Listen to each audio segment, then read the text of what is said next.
বন্ধুরা, রাতে কখনো নেল পলিশ লাগিয়ে দেখেছো যে এতে কাজের কি সুবিধে হতে পারে? বেগুন কেনার আগে অবশ্যই কিন্তু এই পরীক্ষাটা করে নেবে, তাতে কখনো জিভ চুলকাবে না।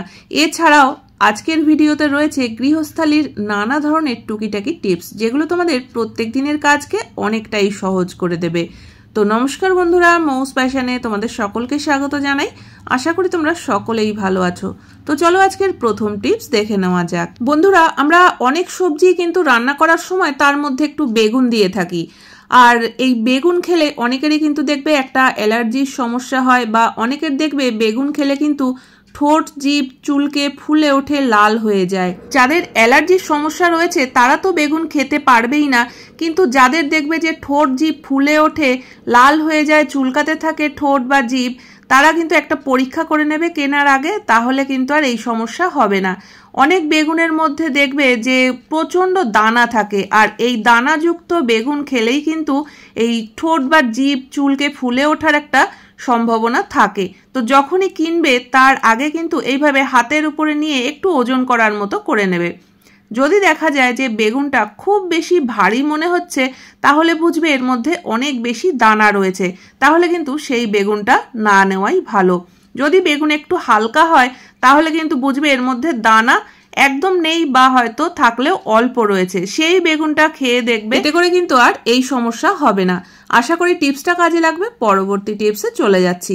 বন্ধুরা, অনেক সময় কিন্তু আমাদের দেশলাই ব্যবহার করতে হয়, সেটা ঠাকুর ঘরে ধূপকাঠি বা প্রদীপ ধরানোর জন্য হোক, বা অনেক সময় গ্যাস লাইটার হয়তো হাতের কাছে খুঁজে পাই না, তখনও কিন্তু আমাদের গ্যাস ধরানোর জন্য দেশলাই কাঠি ব্যবহার করতেই হয়।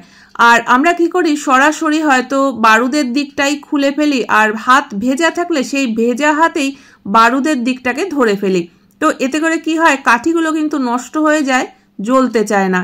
বা এই হাতে বারুদের দিকটা ধরে ফেলি, সেই হাতেই খাবার দাবার আবার হয়তো নিয়ে খেয়ে নিই। তো এটা কিন্তু একদমই করা উচিত নয়। তো সেক্ষেত্রে তোমরা একটা ছোট্ট কাজ করে নিতে পারো। যেদিকে বারুদের দিকটা রয়েছে বক্সের, সেই দিকে কিন্তু পেন দিয়ে একটা মার্ক করে রেখে দিতে পারো। এতে আমরা বুঝতে পারবো যে কোন দিকে বারুদটা রয়েছে। তো বারুদের দিকটা না খুলে কিন্তু আমরা উল্টো দিকটায় যদি চাপ দিই, তাহলে কিন্তু বারুদের পেছনের দিকটা খুলবে। তো আমরা এই দিকটা যদি ধরি তাহলে বারুদেও হাত লাগবে না, আর বারুদটা ভিজেও যাবে না, কাঠিগুলো কিন্তু ভালো থাকবে এবং প্রত্যেকটা কাঠি জ্বলবে। টিপসটা ভালো লাগলে অবশ্যই একটা লাইক কমেন্ট করো। পরবর্তী টিপসে চলে যাচ্ছি। গ্যাস ধরানোর জন্য প্রত্যেক দিনই আমরা গ্যাস লাইটার ব্যবহার করি, আর প্রত্যেক দিন ব্যবহার করতে করতে দেখবে যে গ্যাস লাইটারটা কিন্তু একদমই নোংরা হয়ে যায়, বা অনেক সময় কিন্তু এর মধ্যে জংও ধরে যায়। তো আমরা ঘরের সমস্ত জিনিস যেমন নিয়ম করে পরিষ্কার পরিচ্ছন্ন রাখি, গ্যাস লাইটারটাকে কিন্তু আমরা সেইভাবে পরিষ্কার পরিচ্ছন্ন করি না, এটাকে কিন্তু একটু অবহেলাই করা হয়। তবে যদি আমরা পরিষ্কার করতেও যাই, গ্যাস লাইটার কিভাবে পরিষ্কার করব? এর মধ্যে না আমরা জল সাবান কিছুই লাগাতে পারবো না। তো এই যে তেল চিটে ভাব বা এই যে জং ধরে যাওয়া, এটাকে কিভাবে আমরা পরিষ্কার পরিচ্ছন্ন রাখতে পারি? তো তার জন্য দেখো, এখানে আমি নিয়ে নিয়েছি সামান্য একটু কোলগেট। তো এই কোলগেটটাই কিন্তু গ্যাস লাইটারের মধ্যে ভালো করে মাখিয়ে দিতে হবে। তো খুব ভালো করে মাখিয়ে দিচ্ছি। এর মধ্যে যদি জংও ধরে যায় তাহলেও কিন্তু সেই জং দেখবে উঠে একদম পরিষ্কার হয়ে যাবে, আর এতে কোনো তেল চিটে ভাবও থাকবে না। কোলগেট মাখিয়ে রেখে দিতে হবে 5 থেকে 7 মিনিটের জন্য, যাতে কোলগেটটা খুব ভালোভাবে শুকিয়ে যায়। তো এখানে দেখো কোলগেট কিন্তু মোটামুটি শুকিয়ে গেছে, আর এবার আমি এখানে একটা স্টিল উল নিয়ে নিয়েছি। তোমরা চাইলে কিন্তু স্কচ ব্রাইটও নিয়ে নিতে পারো। তো তারপরে এটা দিয়ে কিন্তু ভালো করে একটুখানি ঘষে নিতে হবে।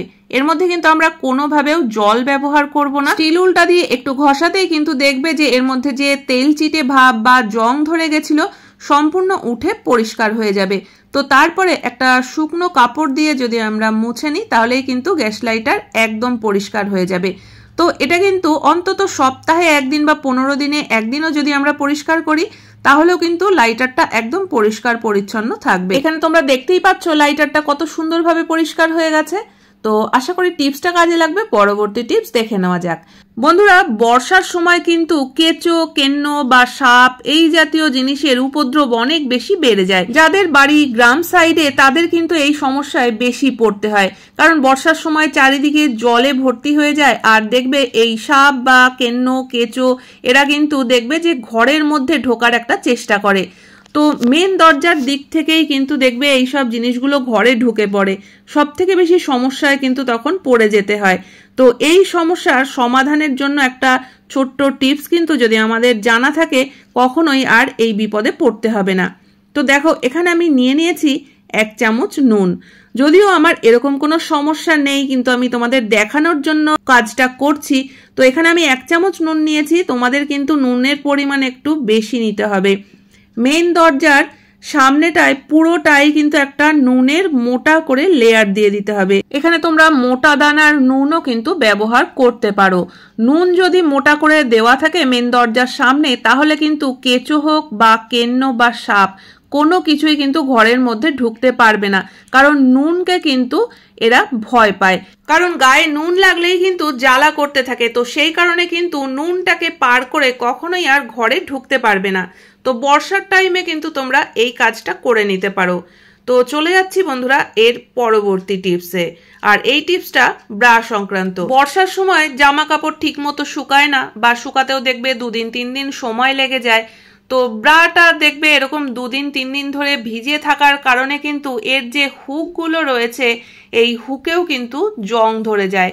আর ব্রার হুকে জং ধরে যাওয়া মানেই কিন্তু দেখবে আস্তে আস্তে সেখান থেকে হুকটা ভেঙে পড়ে যায়, তখন কিন্তু আবার আমাদের নতুন হুক লাগাতে হয়, যেটা খুবই সমস্যার একটা বিষয়।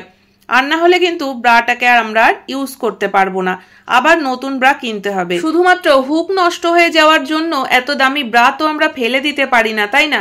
তো আমরা একটা কাজ করতে পারি, একদম নতুন অবস্থাতেই যদি এই কাজটা করে নিই, তাহলে কিন্তু কোনোভাবেও ব্রার হুকে আর জং ধরবে না। তো দেখো এখানে আমি একটা নেল পলিশ নিয়ে নিয়েছি। তো নেল পলিশটাকে কি করতে হবে, দেখো এইভাবে হুকের মধ্যে কিন্তু লাগিয়ে দিতে হবে। তো ব্রার হুকেও যেমন লাগাবো, সেরকম কিন্তু হুকটা আমরা যেখানে আটকাই সেই জায়গাগুলোতেও ভালো করে নেল পলিশটা লাগিয়ে দিতে হবে। এইভাবে নেল পলিশ লাগিয়ে যদি আমরা কয়েক সেকেন্ডের জন্য রেখে দিই, তারপরে নেল পলিশটাও শুকিয়ে যাবে। তো তখন কিন্তু আমরা খুব ভালোভাবে ব্যবহার করতে পারবো। এতে করে কিন্তু হুকের মধ্যে কোনোভাবে জং ধরে যাবে না, বা হুকগুলো কিন্তু জং ধরে যে ভেঙে যাওয়ার একটা সম্ভাবনা থাকে, সেটাও কিন্তু হবে না। তো যখনই তোমরা নতুন ব্রা কিনবে, এইভাবে কিন্তু নেল পলিশটা লাগিয়ে রাখতে পারো। এতে করে এক একটা ব্রা কিন্তু অনেক দিন পর্যন্ত চলবে। তো আশা করি বন্ধুরা আজকের প্রত্যেকটা টিপসই তোমাদের ভালো লেগেছে। কোন টিপসটা সব থেকে বেশি ভালো লেগেছে অবশ্যই কমেন্ট করে জানিও। ভালো লাগলে চ্যানেলটিকে সাবস্ক্রাইব করে পাশে থাকা বেল আইকনটা অবশ্যই প্রেস করে দিও, যাতে নতুন ভিডিও আপলোড করলে নোটিফিকেশন সবার আগে তোমাদের কাছে পৌঁছে যায়। তাহলে আজকের মতো ভিডিও এখানেই শেষ করছি। দেখা হচ্ছে আবার নতুন ভিডিওতে। পুরো ভিডিও দেখার জন্য সকলকে অসংখ্য ধন্যবাদ।